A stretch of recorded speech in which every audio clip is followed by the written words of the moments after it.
Assalamu alaikum masu sauraro, ni dai sunana Hamisu Sa'idu Yusuf wanda kuka fi sani da Hamisu Breka Dorai.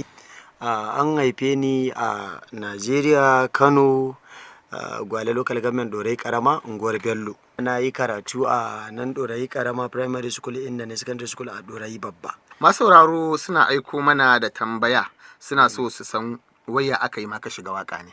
To gaskiya yanda aka yi na fara waka ne daga makarantar Islamiyya tun ina dan yaro na fara waka. Na fara tun ba zan manta ba, irin yabo ne muka fara yi. Za fito da inda sati gaban ɗalibai zan gabatar da kasida. To a haka na fara har kuma kawo girma na fara zuwa studio na bugawa, daga baya nake wakan soyayya. Ma'ana zan iya cewa watakila da basira ka ta waka aka haife ka, ba wanda zai ce shi ya koya ka, shi ya saka Allah. Gaskiya babu, domin zan iya cewa lokacin da yayana shi ya koya min yanda zan rubuta waka daidai. Bi ma'ana tun da sunan shi Rabiu. Tunda sunan mu a jiraye Rabiu Hamisu. Shi Rabiun nawa shi ya nuna min ga yanda zan rubuta. Ita waka baiwa ne, amma sai an nuna maka yanda za ka yi wani lokaci, tunda tana da ka'idoji da tsare-tsare. To gaskiya a gida wannan shi ya nuna min yanda zan yi. To kai ne kake rubuta waka da kanka ko kuma rubuta maka ake? Gaskiya ni nake rubuta waka na da kaina lokacin da ina rubutawa kafin na koma yi da ka.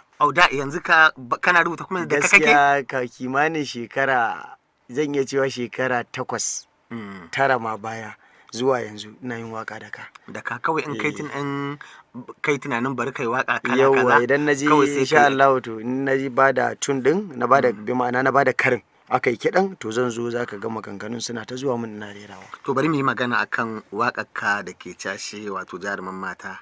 Me sirrin waƙar? Me yasa ka yi ta? To mafi akasari gaskiya ina shan wannan tambayoyin. Me dalilin yin wakan jaruma? Duba da na kwana biyu ban yi waka da zan sadaukar da ita ga samari wa 'yan mata ba. Mafi akasari su ne mabiyana. Wakan jaruma idan ka ji namiji ne ke rerawa mace, to kai ma da ka iya zama irin ka rerawa masoyiyarka. Idan kana da aure za ka iya zama ka rerawa matarka, wanda daga bisani sai naga abin ya juya, wannan kuma iko ne na Allah. Wanda abin da kake zato za ka ga ba shi ne zai faru ba. Yawwa, to Allah ya fi mu sanin daidai. Amma dai makasudin yi na yi ta ne wa masoya na su nishadantu su da masoyansu. Idan na samu zarar samun ke ba za na tanka kowa ba, ni ban ga mai harara ba, bare na waiwaya. Da zama akwai wata a cikin zuciyarka da ka yi wa waƙar? Babu, gaskiya babu. Ka yi ta ne kawai don nishaɗi. To waƙar ta shahara. Gaskiya ne. Ya kaji da shaharar ita wannan waƙa? Wato Allah cikin ikonsa, lokacin da na yi waƙan ni ban sa wa waƙar rai ba sosai, amma ba dan manta ba lokacin da daraktan waƙa ya zo ya sa biya ganin na waƙan, yana ji ya ce min a'a na samu waƙa hit. Ni kuma waƙan irin na raina ta, saboda ni ban ma sa wa waƙar rai ba gaskiya. Irin to kuma shi ma producer waƙan wanda ya kiɗan Kashifu, shi ma dai ina ba shi tun din, shi ma dai ya ce ya samu hit. To abin da maybe su suka ji ni ban ji ba gaskiya tun a wannan lokacin. Kuma Allah cikin ikonsa, tun da na saki wakan sai naga tana ta sama. Waƙoƙin duk da na yi a baya nake tunanin irin sun yi tashi, an san su kamar ba a yi su ba, jaruma ta zo ta zama wani abu daban. Ka yi mamaki kenan? Gaskiya sosai ma, dan ban taɓa tsammanin za ta kai matsayin da ta kai ba. Sai da aka zo na saki bidiyon jaruma, sai na ga a kwana ɗaya bidiyon jaruma ya je #1. To sai na duba na ga a Najeriya akwai mawaka da yawa a gabana, amma yau a ce waka ta ce ta ɗaya. Wannan abun ya kamata ya min daɗi. To akwai a cikin waƙar akwai wasu baitoci da kake cewar ashe da rai na ke son ki jaruma ba da zuciyata ba. Ashe da rai na ke son ki jaruma ba da zuciyata ba. Komai ruwa da iska akan ke ba za na daina kewa ba. Wannan kambamawa ce ta soyayya? Abin da yake faruwa, ni abin da na sani ana so da shi shine zuciya, mafi akasari mutane ma kuma haka suka sani. Amma ni abin da ya sa na kambama kalmar shine ina nufin kawai ni da ita mutu raba.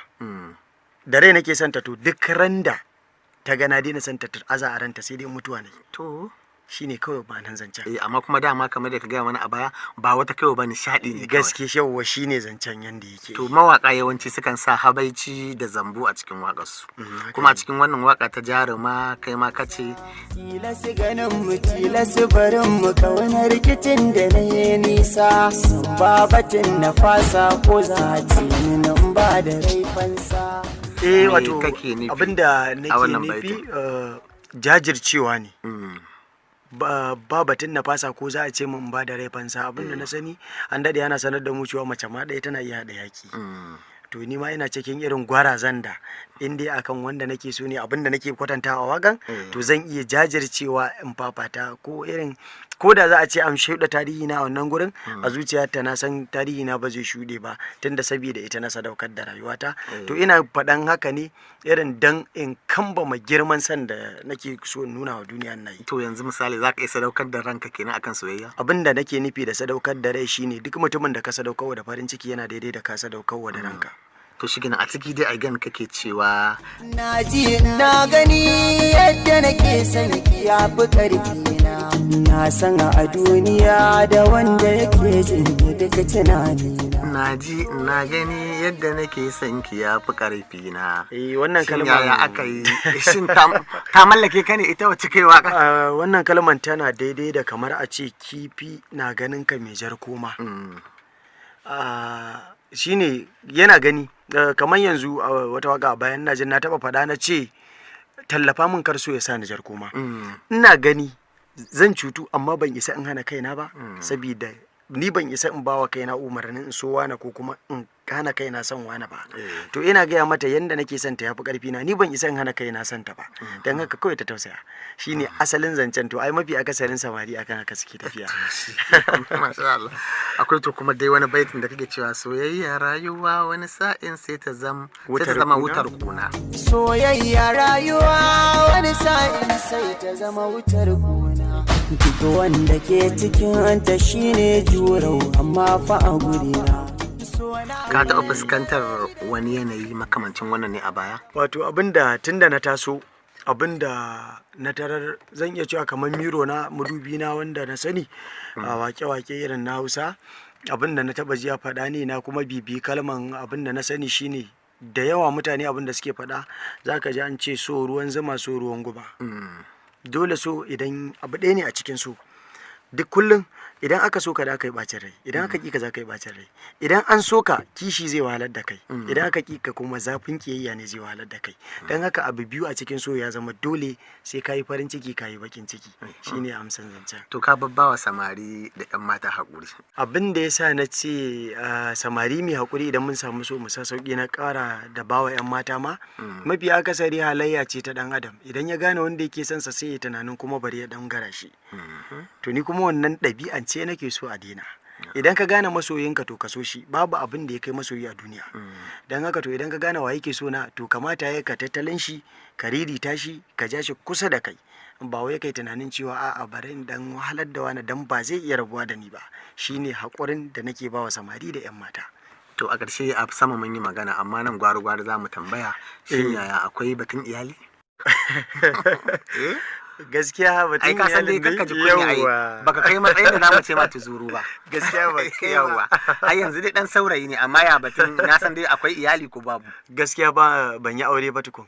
Ina dai sa rai insha Allah. Nan kusa nan kusa idan Allah ya lamunci. To Allah ya sa muna da dai akwai wata a zuciyarka ne ko kuwa dai insha Allah satin kake? A'a insha Allah dai nan ba da dadewa ba. A wai ai ka san ba wai ya kura ba amma dai zamu so mu akwai wata a zuciyarka ko kuma dai a barka za cikin gashin ta ka fi so? To gaskiya dai a barka za in cikin gashin ta. To ba da mu kyale ka ba za mu fige ba. Menene burinka a rayuwa? Gaskiya burina bai wuce in rabu da iyayena lafiya ba. Masha Allah. Ko ni na tafi ko su suka riga ni tafiya ya zama na rabu da su lafiya. Shine cikon burin da nake da a duniya. Ina fatan Allah ya raba ni da iyayena lafiya yanda nake zaune da su lafiya. Masha Allah, alhamdulillah. Wannan burin ba kai kadai ba, kowa zai so haka. Kuma duk wanda ya ji wannan mu shine burin ka zaka burge shi. To alhamdulillah. A ƙarshe yi wani sako kake da shi ga masoyanka? To alhamdulillah. Sako na gare ku shine ina godiya matuƙa ga irin kulawan da kuke bani. Sannan ni ma ina tare da ku 100% kamar yadda kuke tare da ni. Kuma ina fatan za ku ci gaba da taya ni addu'a da Allah ya ƙara buɗa mun kwakwalwata da zan ci gaba da nishaɗantar da ku, domin abin ba yin kaina bane, ba iyawata bace, ba ƙwarewa na bane. To ina so ina ƙara roƙon ku addu'a na fatan alkhairi. Na gode sosai. Allah ya mana jagora da ni da ku gabaki ɗaya. ashe da rai nake son ki jaruma ba da zuciyata ba komai ruwa da iska akan ke ba za na daina kewa ba idan na samu zarar samin ke ba za na tanka kowa ba ni ban ga mai harara ba bare na waiwaya inda ya kanki ne za na tura wahalar zuwa garin nisa da an taɓa ki a jira ni don